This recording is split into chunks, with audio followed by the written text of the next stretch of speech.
What would you do if the only family you had refused to save the person you love just because he didn't live their way? Forgive them or hate them to the grave? I'm Sarah, and I never thought I'd face that question. But then Daniel, my husband, collapsed, clutching his chest, his eyes fading in agony. I called his parents, voice trembling. He needs surgery, please help us. Over the crackling line, his father's voice sliced through. He chose painting over medicine. Let him figure it out. I froze in the hospital corridor, fingers gripping the phone so tight my knuckles whitened, as if letting go would mean losing him forever. Their words echoed in my skull. They're his family. How could they? My mind screamed for answers, clawing at the betrayal. I had to find them, for Daniel, and for me. Before the world cracked open, life with Daniel was a quiet kind of perfect. We lived in a cramped Portland apartment, the kind with creaky floors and windows that rattled in the rain. I'd wake to the smell of coffee and find him hunched over a canvas, paint smudged on his cheek, muttering, "Just one more stroke, Sarah." His art filled every corner, wild colors spilling across walls, sketches pinned above our thrift store couch. I'd tease him, "You're turning this place into a gallery," and he'd grin, pulling me close, whispering, "You're my masterpiece." Those moments stitched us together, a love built from late-night talks and shared dreams. I was 28, a graphic designer scraping by. He was 30, a painter who'd traded a stethoscope for a brush. His parents, Dr. Richard and Dr. Evelyn, were giants in medicine, running a private hospital in Seattle, their lives all marble halls and crisp white coats. They'd funded his early years, pushed him toward their world, but he walked away. I met them once, at a stiff dinner where Evelyn barely smiled, and Richard asked, "How's the hobby going?" Their calls grew rare, their silence a wall I couldn't climb. Still, I told myself they loved him deep down. Don't all parents? I'd lie awake sometimes, picturing them proud of his talent, imagining a day they'd frame his work in their sterile home. Daniel never spoke of them, just squeezed my hand when I asked, saying, "We're enough." I believed it, clung to it like a lifeline. But that morning, when he doubled over, gasping, his paintbrush clattering to the floor, I felt the first tremor of something breaking, something bigger than us, waiting to shatter everything I thought I knew. It happened too fast. 1 minute, Daniel was laughing, dipping his brush in red. The next, he crumpled, hands clawing at his chest, a choked gasp escaping his lips. I dropped to my knees beside him, screaming his name, my fingers fumbling for the phone. The ambulance ride blurred, sirens wailing, his pulse fading under my grip. At the hospital, a doctor in a crisp coat delivered the blow. Aortic aneurysm. He needs emergency surgery, $150,000 without insurance. My stomach lurched. We had nothing, just a few $1,000s in savings. I dialed his parents, hands shaking, voice cracking. "Daniel's dying. Please, we need help." Richard's reply cut through static like ice. He walked away from medicine, from us. Tell him to figure it out. Evelyn's silence on the line was louder than words. I begged, "He's your son." But the call ended with a click that echoed in my skull. I stood there, alone in the sterile corridor, fluorescent lights buzzing overhead, the weight of that number, $150,000, crushing me. My mind spun back to Daniel's sketches, his gentle, "We're enough." All lies now, crumbling under their betrayal. I saw flashes. Him as a boy, tracing their stethoscopes, hoping for their pride. Had they ever loved him? My fists clenched, nails biting into palms, as their words replayed, selfish, cold, cruel. I wanted to scream, to claw back the trust I'd placed in them, but all I could do was stare at the ICU door, Daniel's life slipping through it. My faith in family, his, ours, shattered like glass, shards cutting deeper with every breath. I didn't know how to save him, but I knew one thing. I couldn't let their rejection be the end. Not yet. I drove to Seattle overnight, knuckles white on the wheel, the hospital's sleek glass facade looming like a fortress.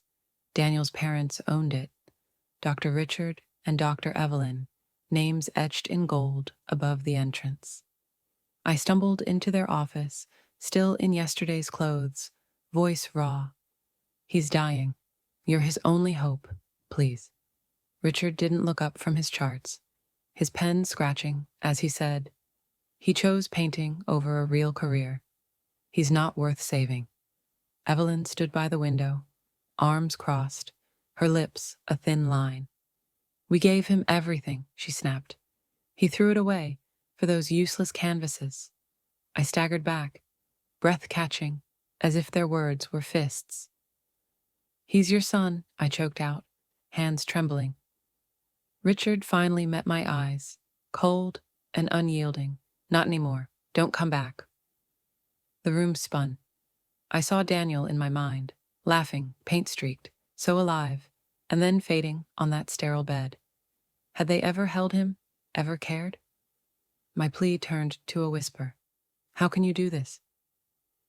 Evelyn turned away, her heels clicking on marble, dismissing me like a stranger. I stood frozen, their rejection a blade twisting deeper than the phone call. This wasn't just refusal, it was erasure, a calculated cut severing him from their world. My chest burned, rage and grief colliding. I wanted to smash their pristine desk, scream until they felt his pain, but my legs buckled, and I sank against the wall, their words echoing. Not worth saving. They'd built this empire of healing, yet let their own blood die. As I stumbled out, the truth clawed at me. They'd planned this abandonment long before. I had to know why, had to dig into the past they'd buried with him. Back in Portland, I sat by Daniel's hospital bed, his shallow breaths a cruel metronome. My hands shook as I rifled through his jacket, anything to feel him close. Then I found it, a creased envelope stuffed in the lining, edges yellowed, ink faded. I pulled out a letter dated 5 years ago, and my heart stopped. Richard's sharp handwriting glared up at me. "Choose medicine, or we cut you off. Education, money, everything. You'll regret this." Evelyn's scrawl followed. "Don't embarrass us." I sank into the chair, the paper crumpling in my fist. He'd never told me. All those nights he'd smiled, saying, "We're enough." He'd been hiding this ultimatum, this wound. I traced the words, imagining him reading it alone, 25 and defiant, choosing his paintbrush over their scalpel. Why didn't he trust me with it? My throat tightened as I flipped the envelope. There, in fine print, a canceled insurance notice, dated a year before we met. They'd erased him from their plan, left him defenseless long before his chest betrayed him. The room tilted. I saw him in flashes, sketching by candlelight, laughing off my worries about bills, promising we'd make it, lies or protection. "You should have told me," I whispered to his still form, tears splashing onto the letter. My mind screamed, they planned this. They wanted him to fail, to crawl back. The betrayal wasn't just their refusal now. It was years of cold calculation, a trap set to punish his dreams. I clutched his hand, his skin clammy under mine, and felt the weight of my own ignorance. I'd believed in a family that never existed, and he'd borne that silence to shield me. Rage surged, hot and jagged, but beneath it, a deeper ache pulsed. How could I save him from a past he'd kept locked away? I needed to face that silence, to sit with it, and figure out what it meant for us now.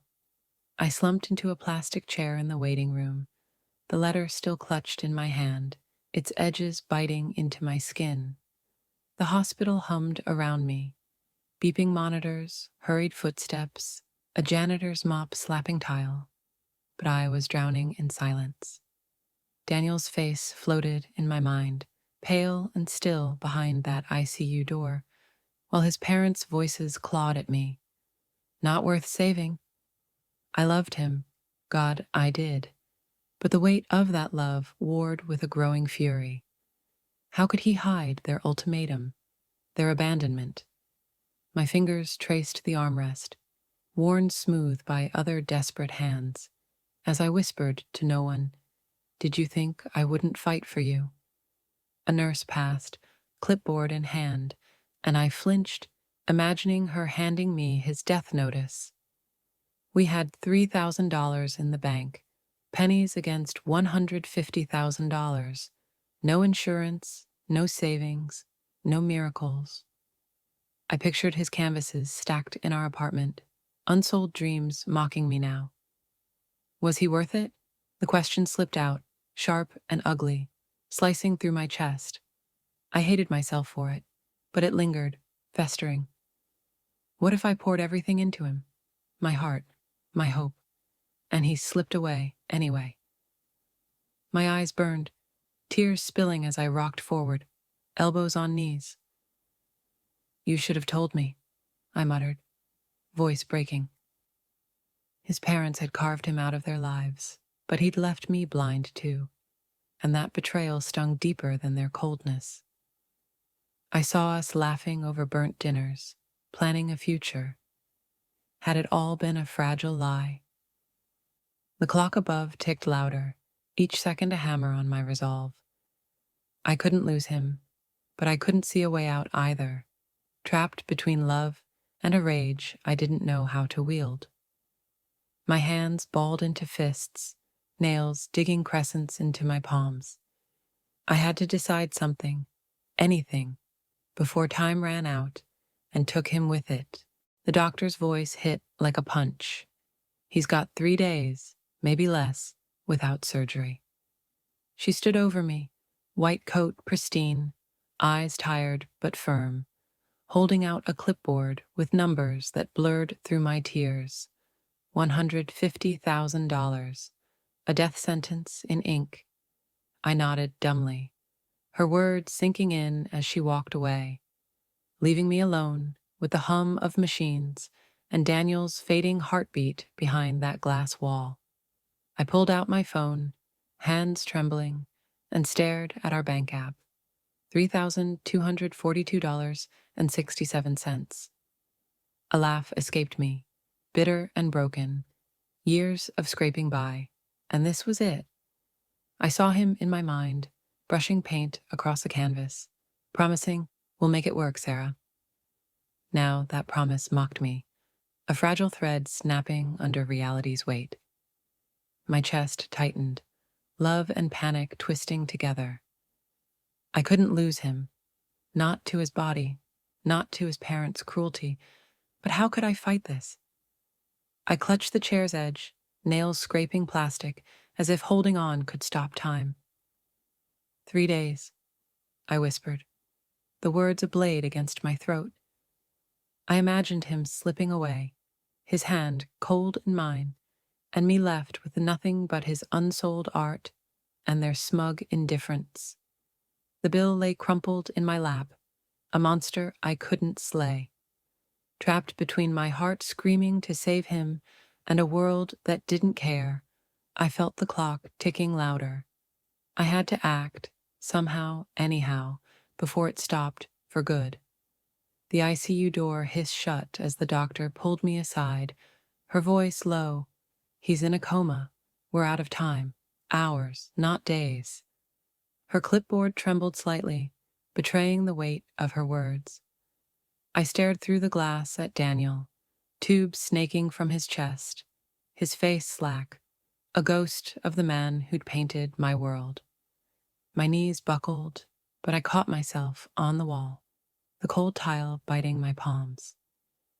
"He can't," I rasped, though no one heard. Exhaustion dragged me to the waiting room, where I collapsed into a chair, eyes burning.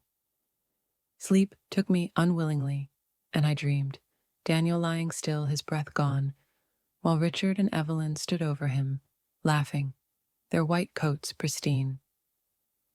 "We told you he'd fail," Evelyn sneered, her voice echoing as I clawed at air, screaming his name into the void. I jolted awake, a cry stuck in my throat, sweat soaking my shirt. The clock glared. 2 a.m. My hands shook as I pressed them to my face, the nightmare's venom seeping in. "You're not gone," I whispered, a plea to the empty room, but his parents' laughter lingered, taunting me.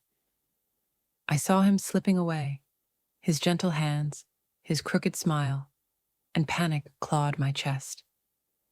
How could I lose him to their indifference, to a body they'd let break? My nails dug into my arms, leaving red crescents, as if pain could anchor me. The doctor's warning replayed, hours, not days, and I felt the walls closing in, time a noose tightening. I was breaking, shattering under the weight of his fading pulse, their betrayal a shard in my gut. I couldn't sit here and watch him die. I had to fight, even if it meant tearing something down.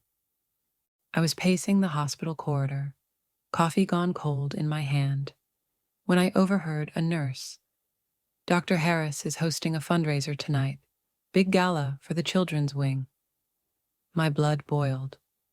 Richard and Evelyn parading as saints while Daniel faded. I saw red, their smug faces from my nightmare flashing, laughing as he died. I couldn't let them play heroes. I called Mia, Daniel's artist friend, voice shaking. "They're faking it, raising cash while he's dying. We have to stop them." She didn't hesitate. "Meet me in an hour." We huddled in her studio, surrounded by Daniel's unsold paintings, their colors screaming his silenced dreams. "We'll crash it," Mia said, setting up her camera. I held the crumpled letter, hands trembling, and spoke into the lens. "This is Sarah.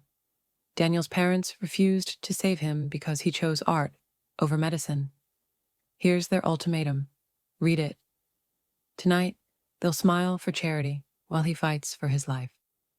My voice broke, tears streaking my face, but I kept going, rage fueling every word. Mia streamed it live as we stormed the gala, hidden in the crowd of tuxedos and gowns. On a massive screen behind Richard's podium, our video flared to life. My shaking hands, his cold letter, my accusation. "You let your son die." Gasps rippled through the room. Richard froze mid-speech, Evelyn's glass shattering on the floor. Phones lit up, the feed exploding online. Thousands of views in minutes. Hashtags like #HarrisHypocrisy trending. I watched from the shadows, heart pounding, as reporters swarmed them, their polished masks cracking. "How could you?" a guest shouted. Mia squeezed my arm, whispering, "We did it." Their empire trembled. Stock prices dipped, sponsors pulled out. I felt a savage thrill, their downfall a balm to my grief. But as the crowd thinned, I stood alone, staring at my phone's glowing screen, Daniel's still form haunting my mind. I'd burned their world down, but he wasn't awake to see it. Had I fought for him, or just against them? The victory tasted hollow, and I needed to know what it cost me. The fallout hit like a storm. I sat in Mia's studio, scrolling through my phone, the screen ablaze with reactions. Some cheered. "They deserved it," a stranger typed, their words a fleeting spark of validation. But then the tide turned. Comments piled up, venomous. You're a monster, dragging family through the mud. He's dying, and you're playing vigilante? My stomach twisted, each jab a needle under my skin. I'd wanted justice, but this felt like a flood I couldn't control. I tossed the phone aside, pacing, my boots scuffing the floor, littered with Daniel's sketches. His face stared up from a half-finished portrait, eyes bright, alive, and guilt clawed me. What did I do? I muttered, sinking onto a stool, hands raking through my hair. I'd torched their reputation, watched their gala crumble, but Daniel still lay in that coma, untouched by my fire. Had I avenged him, or just fed my own rage? I replayed the video in my mind, my trembling voice, their shocked faces, and felt no warmth, only a hollow ache. A memory flickered, Daniel pulling me close, laughing, "Don't let anger win, Sarah." Had I betrayed that too? My chest heaved, breaths shallow, as I gripped the edge of the table, nails scraping wood. The world saw me as a hero or a villain, but I didn't know anymore. I'd shattered their lie, but what if I'd shattered us too? Our quiet life, our trust. The room spun, tension coiling tighter with every doubt. I wanted to scream, to undo it, but the damage roared on. News alerts pinged, their stock plummeted further. I was winning, wasn't I? Yet the victory sat like ash in my mouth, heavy and bitter. I pressed my forehead to the table, whispering, "I'm sorry, Daniel," as if he could hear. Then my phone buzzed again, a message cutting through the chaos, promising something I couldn't yet grasp. A lifeline I didn't deserve. My phone buzzed, slicing through the suffocating quiet of Mia's studio. I almost ignored it, my head still pressed against the table, Daniel's unfinished portrait staring back like a silent judge. But the screen glowed with a text from an unknown number. "Saw your video. I've wired $150,000 to the hospital for Daniel's surgery. He deserves a chance." I blinked, breath catching, rereading the words as if they'd vanish. My hands shook as I dialed the hospital, voice barely a whisper. "Is it true?" The nurse's reply hit like a lifeline. "Funds cleared 10 minutes ago. He's being prepped now." I dropped the phone, a sob breaking free, relief flooding me so fast I nearly collapsed. Daniel would live. I stumbled to my feet, pacing, laughter bubbling up through tears. But then it twisted. Confusion, sharp and cold. Who was this stranger? Why now? I grabbed my laptop, scrolling the video's comments. Thousands of shares, a viral storm I'd unleashed. Someone out there had seen my rage, my truth, and acted where his parents wouldn't. I pressed my palms to my eyes, the irony cutting deep. My revenge, my reckless fire, had saved him when I'd meant only to wound them.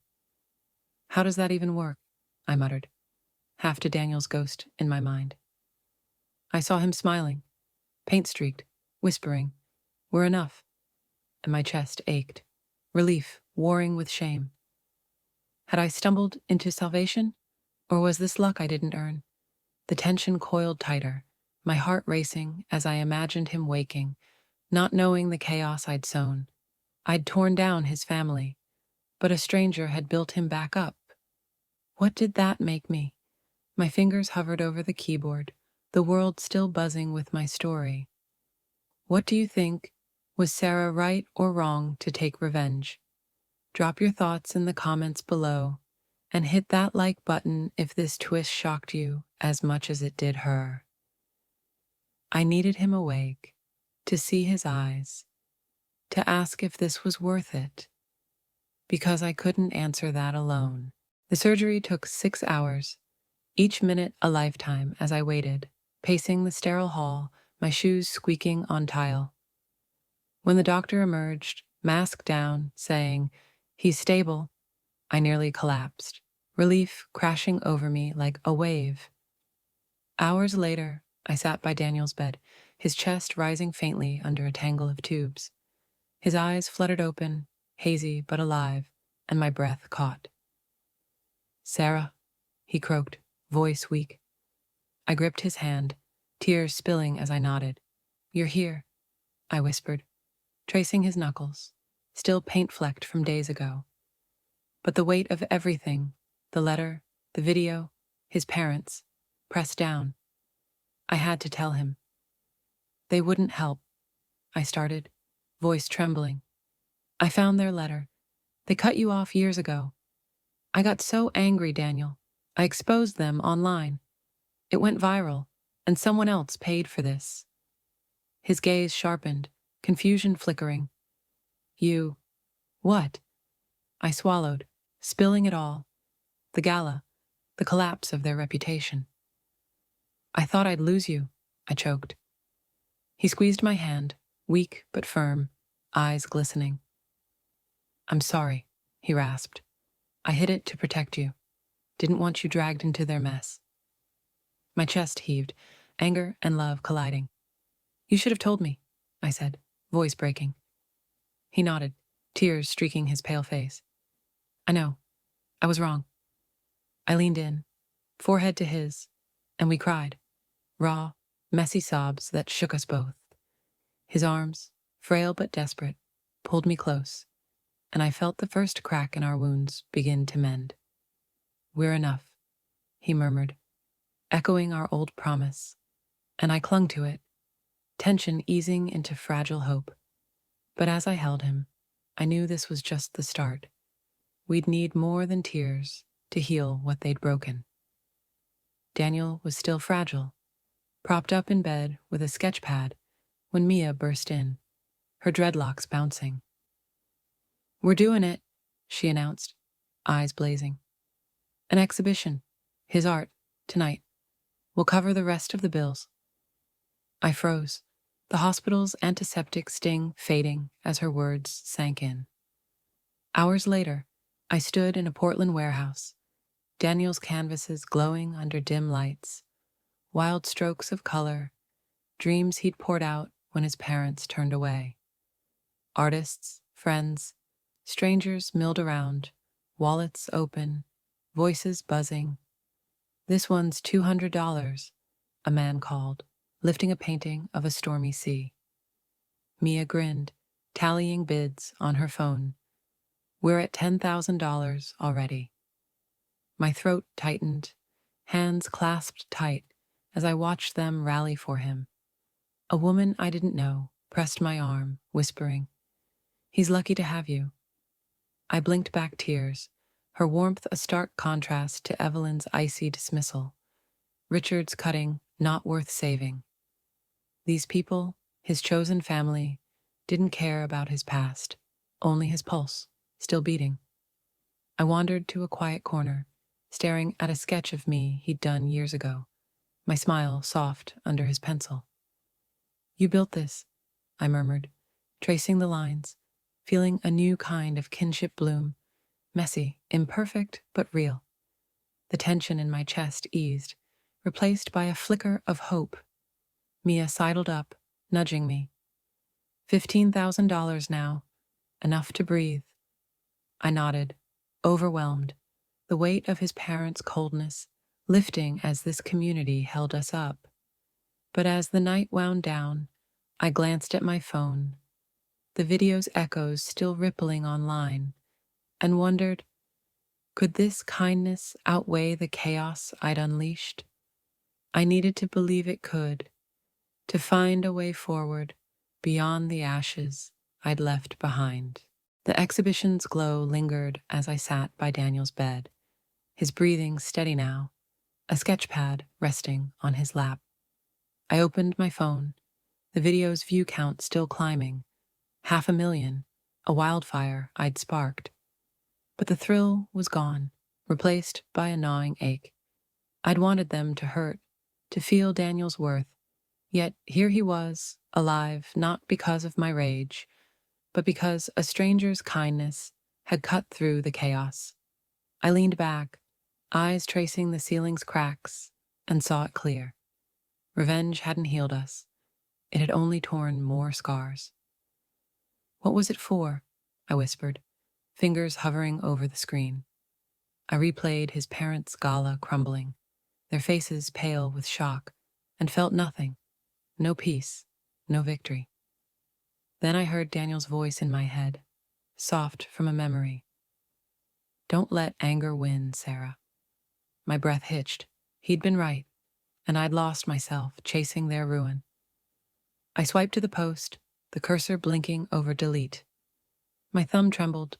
Could I let it go? Let them fade? I pressed down, the screen blanking out, a weight lifting I hadn't known I carried. "It's done," I murmured, half to him, half to me. But something else stirred, a need to turn this mess into meaning. I grabbed my laptop, hands steady now, and started typing. This is our story: betrayal, survival, and the strangers who saved us. Words poured out, his collapse, their coldness, the exhibition's warmth, raw and real. A blog born from our wreckage. I paused, glancing at Daniel, his chest rising with each breath, and felt a shift. This wasn't about them anymore. It was about us, about the people who'd held us up when family wouldn't. Tension coiled as I hit publish, my heart racing. What if no one cared? But as I watched the first views tick up, a quiet resolve settled in.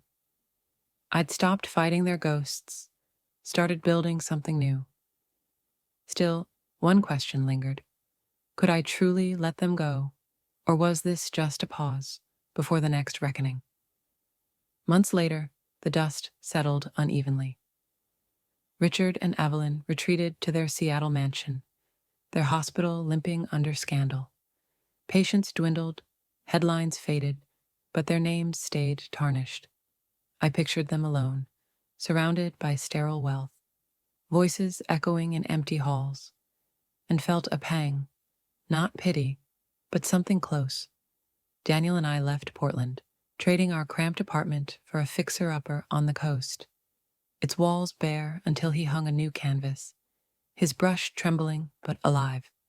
I watched him paint, colors blooming under his hands, and smiled, my laptop open beside me.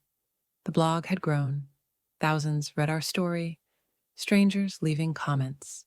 "You're not alone," I typed late into the night, fingers flying, turning our pain into something shared. But one evening, as rain tapped the roof, I paused, staring at Daniel's silhouette against the easel. "They're gone," he said softly, not looking up, as if sensing my thoughts. I nodded, the weight of their betrayal a ghost I'd stopped chasing. "Family isn't who you're born to," I murmured, voice steady. "It's who stays when you're breaking." He turned, eyes meeting mine, and I saw the lesson carved into us both. We'd lost his blood, but found our own. The tension of those dark days lingered, a quiet hum, but it fueled us now, his art, my words. Still, as I saved a draft, I wondered, could this new strength hold, or was it just the calm before another storm? One crisp morning, Daniel called me to the porch, his voice shaky with pride. "Look," he said, unveiling a canvas. Me in that hospital waiting room, head bowed, a halo of light streaming through the window behind. His brush had caught every line of my exhaustion, every spark of my fight. A portrait of survival, hope etched in gold and gray. I touched the frame, tears welling, feeling the weight of those endless nights transformed into something beautiful. "That's you," he whispered, his hand finding mine. "Steady now." I nodded, chest tight, seeing us reborn in those strokes. Later, I drove back to the hospital, a folded letter in my pocket. I slipped it under the nurse's station, my handwriting shaky. To whoever saved him, thank you. You gave us a second chance when his family wouldn't. I paused, then added, don't ever lose faith. Someone's still out there fighting. My heart raced as I walked away, the antiseptic air fading behind me, replaced by a quiet strength. Back home, I watched Daniel's sketch, the blog's followers growing, our story rippling outward. We made it, I murmured, tension easing into purpose. Did this story inspire you? Hit like if it moved you. Drop your own story in the comments. I'd love to hear it. And subscribe for more tales of breaking and rebuilding. As I hit save on a new post, I glanced at that painting, its light a beacon. We'd turned betrayal into this. Could it shine for others too?